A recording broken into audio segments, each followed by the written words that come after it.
बेटा हलीमा को दे दिया। हलीमा सादिया कहती है कि मेरी सवारी बहुत कमजोर थी, जब मैं कबीले बनु साद से सवारी पर बैठकर आई तो थक जाती थी और कहीं कहीं रुक जाती थी, बैठ जाती थी, आधा एक घंटा सस्ताती थी, उसके बाद दोबारा चलती थी। लेकिन जब मोहम्मद को मैंने लिया, इस 1.5 महीने के बच्चे को जब मैंने अपनी गोद में लिया, इस 45 दिन के बच्चे को जब मैंने अपनी गोद में लिया और उस सवारी के ऊपर बैठी और कबीले बनु साद अपने घर में अपने खानदान में लेके आने लगी, तो मेरी वही सवारी जो थक जाया करती थी हवा से बातें करने लगी। उसकी बीमारी खत्म हो गई, थकने का नाम नहीं लेती थी, कभी रुकने का नाम नहीं लेती थी। इस्लाम क्या है आपको बता दूं, इस्लाम मुकम्मल है। दुनिया का कोई धर्म मुकम्मल नहीं है। आइए थोड़ा सा तकाबुल कर लेते हैं, ज़रा दूसरे मज़हबों को भी सामने रखकर इस्लाम की सच्चाई की तरफ आते हैं। दुनिया में मुकम्मल अगर कोई धर्म है, मुकम्मल समझते ना, कंप्लीट, अगर कंप्लीट कोई रिलीजियस कोई मज़हब है तो क्या है? इस्लाम। दुनिया में सबसे ज़्यादा मुकम्मल कंप्लीट अगर कोई मज़हब है तो वो इस्लाम है। नबी अकरम से पहले कौन थे? हज़रत ईसा अलैहिस्सलाम। लेकिन ईसाइयत कंप्लीट नहीं है। हज़रत ईसा अलैहिस्सलाम के हालात 3 साल से ज़्यादा आपको नहीं मिलेंगे। पूरी बाइबल पढ़ जाइए, 3 साल से ज़्यादा ईसा अलैहिस्सलाम के हालात नहीं मिलेंगे। इब्राहीम अलैहिस्सलाम की जिंदगी के 5 साल से ज्यादा के हालात नहीं मिलेंगे। मूसा अलैहिस्सलातु वस्सलाम की जिंदगी के 4 साल से ज्यादा हालात आपको नहीं मिलेंगे।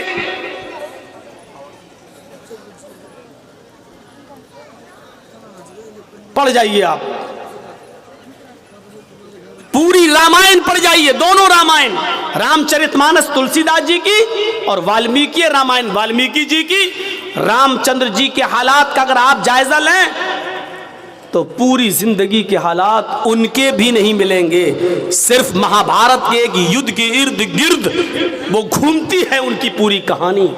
लेकिन अल्लाह के रसूल की ज़िंदगी का अगर आप मुताला करें, मुहम्मदुर रसूलुल्लाह की लाइफ की अगर आप स्टडी करें, तो जिस दिन से पैदा हुए और जब आप इस दुनिया को छोड़कर रुखसत हुए, पैदाइश से लेकर 40 साल तक नबी नहीं बने थे तब तक के हालात, और 40 साल से लेकर 23 साल और 63 साल, यानी 23 साल की नबवी जिंदगी, 13 साल मक्के और 10 साल मदीने की, 63 साल की जिंदगी के अगर हालात, एक एक दिन के हालात भी अगर आपको देखना हो तो आप पढ़ेंगे तो मुहम्मदुर रसूलुल्लाह की पैदाइश से लेकर आखिरी वक्त, आखिरी सांस तक के हालात आपको मिलेंगे। पैदाइश के हालात ये थे कि जब आप पैदा हुए तो माँ उनकी आमिना कहती है, मेरी आंखों के सामने से एक नूर चमका, एक रोशनी हुई और ऐसा लगा कि उस रोशनी ने पूरी दुनिया को रोशन कर दिया। ये इस बात की तरफ इशारा था कि आया आमिना, तूने जो बेटा पैदा किया है वो ऐसी रोशनी लेकर आया है कि वो रोशनी, उसकी कुरान की रोशनी, उसकी इल्म की रोशनी पूरी दुनिया को रोशन कर देगी। जब आपकी उम्र कोई बहुत ज्यादा नहीं हुई, 1.5-2 महीने के हुए, और मक्के की फिजा जब बहुत ज्यादा खराब थी, आब हवा बहुत ज्यादा खराब थी, मक्के में बीमारियां फैली हुई थी, तो मक्के की औरतें अपने बच्चों को दूसरे देहात में, दूसरे शहरों में भेज दिया करती थीं। दूसरी औरतें उनको दूध पिलाया करती थीं ताकि बच्चा बीमारी से महफूज रहे, तंदुरुस्त होकर लौटाया जाए। हलीमा सादिया कबीले साद से चली और वो भी और औरतों के साथ आती है, और जब आती है तो उसी की किस्मत में मुहम्मदुर रसूलुल्लाह थे। कुछ हुज्जत के बाद, बहस व मुबाहिसे के बाद आमिना ने अपना बेटा हलीमा को दे दिया। हलीमा सादिया कहती है कि मेरी सवारी बहुत कमजोर थी, जब मैं कबीले बनु साद से सवारी पर बैठकर आई तो थक जाती थी और कहीं कहीं रुक जाती थी, बैठ जाती थी, आधा एक घंटा सस्ताती थी, उसके बाद दोबारा चलती थी। लेकिन जब मोहम्मद को मैंने लिया, इस 1.5 महीने के बच्चे को जब मैंने अपनी गोद में लिया, इस 45 दिन के बच्चे को जब मैंने अपनी गोद में लिया और उस सवारी के ऊपर बैठी और कबीले बनु साद अपने घर में अपने खानदान में लेके आने लगी, तो मेरी वही सवारी जो थक जाया करती थी हवा से बातें करने लगी। उसकी बीमारी खत्म हो गई, थकने का नाम नहीं लेती थी, कभी रुकने का नाम नहीं लेती थी। पीछे से बनु हलीमा की सहेलियां उनकी दोस्त, उनकी सहेलियां पीछे रह गईं, उनकी सवारियां पीछे रह गईं और हलीमा की सहेलियां चीख चीख कर कहने लगी, ओ बिनते अबू ज़ुऐब, ओ अबू ज़ुऐब की बेटी जरा रुक जा, मुझे भी तो अपने पास आ जाने दे, हम लोग साथ में आए थे, साथ में जाएंगे। जब तेरी ऊँटनी थक जाती थी, तेरी सवारी थक जाती थी तो हम भी रुक जाते थे, आज तो रुकने का नाम नहीं ले रही है, जब जा रहे हैं तो तू अकेली भाग रही है, अरे हमें भी तो अपने साथ लेके चल। और पीछे मुड़कर हलीमा कहती, मैं कैसे रुकूं, ये ऊँटनी रुकने का नाम ही नहीं लेती है, बाखुदा मैं नहीं जानती हूँ कि इस ऊँटनी को क्या हो गया है, ये तो बड़ी कमजोर थी, बड़ी लागर थी, बड़ी नहीफ थी, बहुत ही ज्यादा कमजोर थी, पता नहीं इसमें इतनी ताकत कहां से आ गई। फिर वो उस 1.5 महीने के बच्चे को उठाती है, कहती है, बाखुदा मुझे तो इस बच्चे में कोई चमत्कार नजर आ रहा है, मुझे तो इस बच्चे की कोई बरकत नजर आ रही है। मेरे प्यारे साथियों, यहाँ से मोहम्मद रसूलुल्लाह के हालात का जरा जायजा लीजिए। पहले दिन से लेकर ये 45 दिन की कैपेसिटी है। मेरे भाइयों जरा गौर करो, जब होश संभाला उस वक्त की जिंदगी के बारे में देखिए, और जब 40 साल की उम्र में जब आपको नबूवत मिली, इक़रा बिस्मि रब्बिकल लज़ी खलक़, ये कुरान की पहली आयत जब नबी अकरम के ऊपर नाजिल हुई तो यहाँ से सिलसिला चला तो अल्लाह का नाम लेकर पढ़, इक़रा बिस्मि रब्बिकल लज़ी खलक़, उस रब के नाम से पढ़ जिसने पैदा किया। यहाँ से आपने अपनी जिंदगी का 90 आगाज किया, 90 दौर यहाँ से शुरू होता है। फिर आपका सफर हमेशा अल्लाह ही के नाम पे चलता रहा, अल्लाह ही के नाम पे आगे बढ़ता रहा, यहाँ तक कि ये 90 सफर जब 63 साल की पूरी जिंदगी कर चुका है और अल्लाह ने जब अपने पास बुलाया तो इस नबी की जबान से आखिरी जुमला यही निकला, अल्लाहुम्मा बिर्रफीक़िल आला, अल्लाहुम्मा बिर्रफीक़िल आला, अल्लाहुम्मा बिर्रफीक़िल आला। आए अल्लाह रफीक़ आला में, आए अल्लाह रफीक़ आला में। जिंदगी का सफर की शुरुआत बिस्मिल्लाह अल्लाह के नाम से होती है और जिंदगी का इख्तिताम भी अल्लाह के नाम पर खत्म होता है। यानी उसने बता दिया कि मेरा जीना, मेरा मरना, मेरी मौत और मेरी जिंदगी सिर्फ अल्लाह के लिए है। इसी को अल्लाह के नबी कहा करते थे और उनसे पहले इब्राहीम अलैहिस्सलाम यही कहा करते थे, इन्ना सलाती व नुसुकी व महयाया व ममाती लिल्लाहि रब्बिल आलमीन। मेरी नमाज, मेरी कुर्बानी, मेरी जिंदगी और मेरी मौत सब अल्लाह के लिए है। हमारा और आपका मामला इस्लाम के ताल्लुक से ऐसा होना चाहिए कि मसलन हम चाय पिए तो ये सोचें कि चाय पीना कहीं जायज़ नाजायज़ तो नहीं है। हम पानी पी रहे हैं तो ये सोचें कि पानी पीना कहीं नाजायज़ तो नहीं है। नहीं जायज़ है तो कितनी साजों में पिए, कैसे पिए, हमारी सोच ही होनी चाहिए। हमारा उठना बैठना हर वक्त ये सोचना चाहिए कि हम चलने में कहीं गलती तो नहीं कर रहे हैं, कहीं हम इस्लाम की मुखालिफत तो नहीं कर रहे हैं। हमारे दिमाग पर इस्लाम छा जाना चाहिए, तब हम इस्लाम के अंदर पूरे के पूरे दाखिल होंगे। ज़्यादा तेज टॉयलेट आ रही है क्या? सब बिगाड़ देते हैं मेरा मामला यार। सामने से ना उठा करें, पीछे से उठ जाए हमें कोई दिक्कत नहीं। सामने से उड़ते हैं तो मुझे ऐसा लगता है कि कोई मेरा माइक पकड़ने आ रहा, छीन के अभी फेंक देगा कर। ऐसा हो चुका है मेरे साथ, इसलिए थोड़ा डर लगता है मुझे। पीछे से उड़ जाया करो। अब हमको लगता है कि पॉलीथीन मंगाया करेंगे, जिसको ज़्यादा तेज़ आए वो यही कर लिया करें। अच्छा नहीं लगता यार। अभी कुछ दिन पहले एक बुढ़ा उठ रहा था बेचारा 80 साल का। मैंने कहा कहाँ जा रहे हो? अब तो तुम चाची के लायक भी नहीं रह गए, अब कहाँ क्या करोगे, यहाँ बैठ जाओ। बुढ़े भी बैठ जाते हैं बेचारे, वो भी नहीं, अब क्या ज़रूरत है उनको आगे बैठने की, और जब बैठ जाते हैं तो बैठ के सोने बेचारे।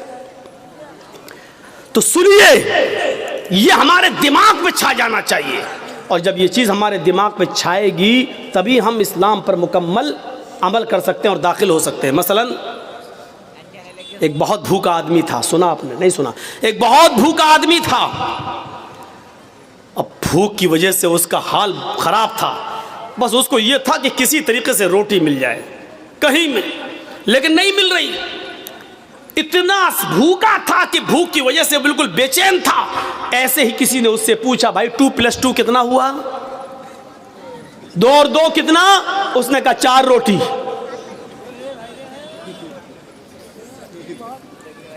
वो 4 मोबाइल भी कह सकता था, वो 4 माइक भी बोल सकता था,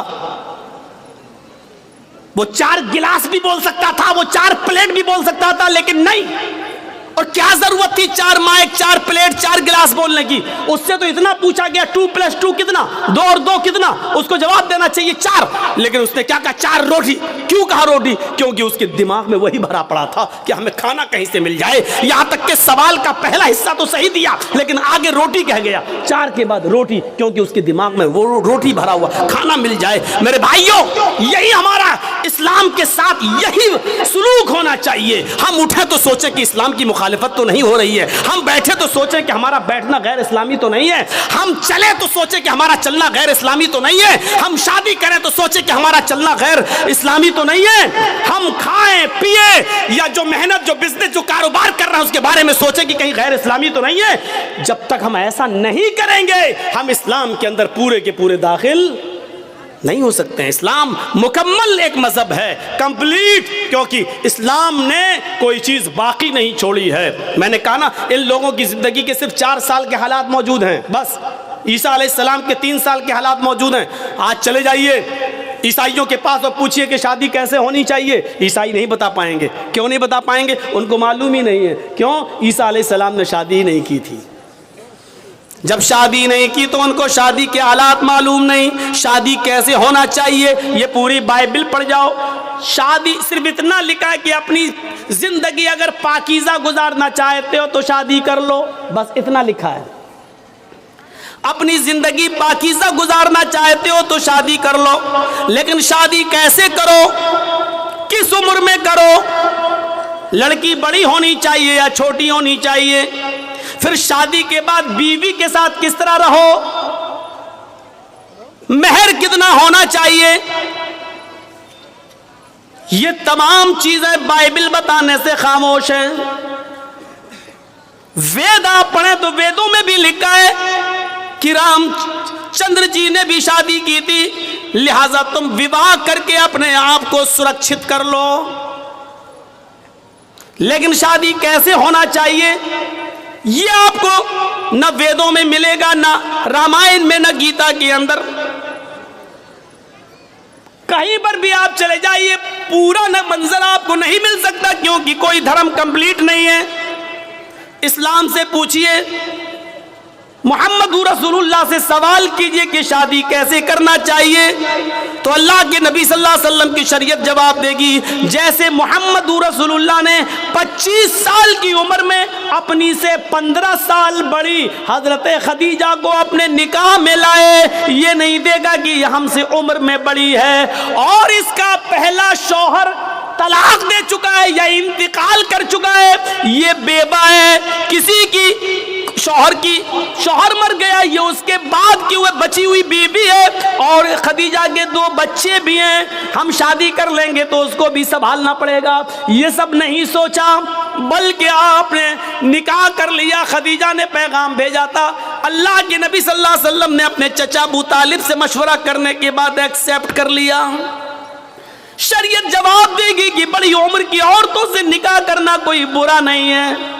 फिर शरीयत ये भी कहती है, मोहम्मद रसूलुल्लाह जवाब देंगे कि मैंने आयशा से भी निकाह किया जो हमसे उम्र में बहुत छोटी हैं, लिहाजा अगर कोई छोटी उम्र से शादी करना चाहे तो छोटी उम्र की लड़की से भी निकाह किया जा सकता है, इसमें कोई बुराई नहीं है। लेकिन रहना वैसे, अगर तुम्हारी बीवी उम्र में बड़ी है तो वैसे रहो जैसे मैं खदीजा के साथ रहा, अगर तुम्हारी बीवी उम्र में छोटी है तो वैसे रहो जैसे मैं आयशा के साथ रहा। गौर कीजिए, आपको एक एक चीज का सबूत मिलता चला जाएगा, कोई चीज बाकी नहीं है। यहां तक कि सोने के आदाब तक मिले लिखे, मियां और बीवी को किस तरह अपनी जिंदगी गुजारना चाहिए वो तक मिलेगा। यहां तक कि मियां और बीवी के जिस्मानी और शारीरिक संबंध कैसे होना चाहिए, जनाब मोहम्मद रसूलुल्लाह ने उसको भी बाकी नहीं छोड़ा और वो भी बता दिया, क्योंकि इस्लाम एक कंप्लीट मजहब है। जैसे माँ और बाप अपने बच्चे को उंगली पकड़ के चलना सिखाते हैं, माँ के पेट से बच्चा पेशाब और पैखाना करने को, साफ करने का तरीका सीख के नहीं आता, वो अपने माँ और बाप से सीखता है। उसी तरीके से मोहम्मद रसूलुल्लाह ने भी हमें उंगली पकड़ के चलना सिखाया है, सब कुछ बता दिया है कि तुम्हें ऐसा करना है, ऐसा करना है, ऐसा करना है, ऐसा करना है। ये कंप्लीट मजहब है, कंप्लीट मजहब है इस्लाम, इसीलिए इसको मजहब कहा गया है। बाकी और दूसरे मजहब जो हैं वो मजहब नहीं है, मजहब नहीं है, इज्म है। हिंदू इज्म है, ईसाई इज्म है, जैन इज्म है। इज्म का मतलब होता है जिसमें बाउंड्री ना हो, और मजहब का मतलब होता है जिसमें बाउंडेशन हो, जिसमें बाउंडेशन हो। कुछ जानवर हलाल है, खा सकते हो, लेकिन हर जानवर नहीं खा सकते हो। चाय पी सकते हो, दूध पी सकते हो, लेकिन हर पीने वाली चीज नहीं पी सकते हो। शराब नहीं। अच्छा मौलाना, शराब तो छोड़ो, बीड़ी सिगरेट वो भी नहीं। एक बाउंडेशन है। मौलाना इस पे बोल दीजिए, इस पे बोल देंगे तो फिर कौन बुलाएगा, क्योंकि सारा मामला तो उसी पे टिका हुआ है, पूरे औरंगाबाद का। अब टिका है तो कोई क्या करे, लेकिन इसकी वजह से कोई हक बात बोलना छोड़ दे, फिर फर्क क्या रह जाएगा, फिर बात क्या रह जाएगी। मेरे प्यारे साथियों, हक बात अगर आपके और हमारे खिलाफ जाए तो जाना चाहिए। मौलाना को बाउंडेशन नहीं करना चाहिए, नहीं इस पे नहीं बोल सकते, उस पे बोल सकते, उस पे नहीं। हमें अपने आप को सुधारना चाहिए। इस्लाम को अपनी मर्जी के मुताबिक हमें और आपको नहीं ढालना है, बल्कि इस्लाम के मंशा के मुताबिक हमें और आपको चलना चाहिए। ये होना चाहिए इस्लाम, ये होना चाहिए इस्लाम। तो मेरे भाइयों, ये मुकम्मल एक मजहब है इस्लाम, कंप्लीट एक मजहब है इस्लाम। इसके अंदर उठना, बैठना, लेटना, सोना, जागना, खाना, पीना, शादी ब्याह, हर चीज का तरीका आपको इसके अंदर मिलेगा।